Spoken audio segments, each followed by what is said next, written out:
Aha, davai.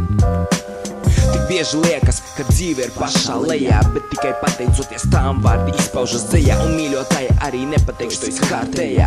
Papīrs tikai palīdz, acīs nepateikt kā sirds kliedz. Raksturs kautrīgs aizliedz, ja negribi tad netici, neapturēt to kā lokomotīvas vilci. Baidies no tā un stūrīt rīci, kā no tā, ka kādu tiešām mīli. Cik tas jau sirdī dziļi, nevar tā īsti to saprast, vai tik tiešām beidzot izdevās atrast. Nav taču tāpēc, lai uz gultu apgāst, viss īstākā muļķība, meklējot dzīves gudrību, nepamanot to cilvēcisko pārkāpto strīpu. Labākajā gadījumā dzerot vīnu, censties parādīt, izdevies kļūt par īstu vīru, rakstot tekstu tikai no dvēseles tīru. Par ko vajag kļūt, kur beigu beigās vajag būt, lai māte teiktu par tevi nekādīgi nevaru skumt. Galvā pārāk bieži klīst skumjas domas, pat ja labi laikam gribas, lai būtu no kā var rasties bagires un sajūta it kā āda nodīrās, kā gan īsist visas stulbības netīrās.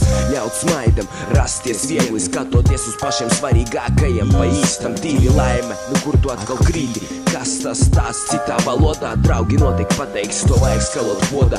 Es gan iešu ar visiem roku rokā, jo viss bija sācies viena dzimtes kokā. Gribu redzēt valsti lielā draudzīgā lokā. Liriķis, nu jā, tiešām tāds, saproti beidzot pats. Varbūt tu esi kaut kāds ne tāds, jā, no tiem, kuriem ne bārda dēļ tukšo barības vats. Redzam tālas zvaigznes, cenšamies, bet dūmi pie tām arī neaiznes. Lietas aiz auss, tagad daudz retāk redzēsim, ja nu kļūs vieglāk. Tikai pēdējā laikā šo rakstu kļūst mazāk, kaut arī ar tiem gribas paņemt vairāk un domas, kā to izdarīt ātrāk. Slēpjam sevi skaistos vārdos, ceram, mūs tie arī baros, bet kā tad, kad mūsos tik dzīva, tā visīstākā vienaldzība. Slēpjam sevi skaistos vārdos, ceram, mūs tie arī baros, bet kā tad, kad mūsos tik dzīva, tā visīstākā vienaldzība. Kā uzsākt? Laikam kādam vispirms vajag padargo uzsaukt, vai aizmirst uz ārzemēm laukus apstrādāt braukt. Tikai ne to tāda man nevajag, nebija izvēles, ja papagas majāk. Tos debīlos uz pusēm labāk plēst, ar tām runām it kā nav ko ēst. Pietiks te man, ja es degunu vest, ekonomija ņemt tās ar sporta filtru vest. Ne tāpat vien pašu izpaužās tās nemitīgās, neliekošās mierā bažas, kad redzi jo biežāk un biežāk ar 2-litrīgo alu stulbas kāzas. Lielas resnas, slīpas gnīdes mazas, vēlu jūsu galvas kūpstīt trotuāru, nojums vemt liekas jūsu iekšas izkidātas uz āru. Laiks pietiek tādiem individiem, karu mazākais, ko varu, to arī daru. Jā, piedodiet, bet es esmu rupšs, zinu, ka domājat, ka esmu tumšs, bet manā galvā nebūt nav tumšs. Visiem rakstītājiem plašajā pasaulē, lai jūsu rindas nemītīgi taurē, nevienam nekad neskādē.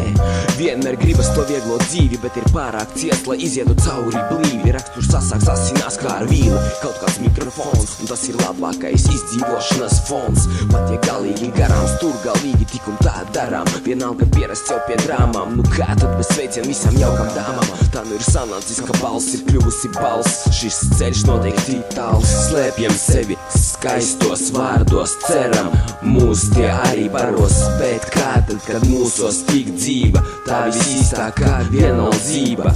Slēpjam sevi skaistos vārdos, ceram, mūs tie arī baros, bet kā tad, kad mūsos tik dzīva, tā visīstākā vienaldzība.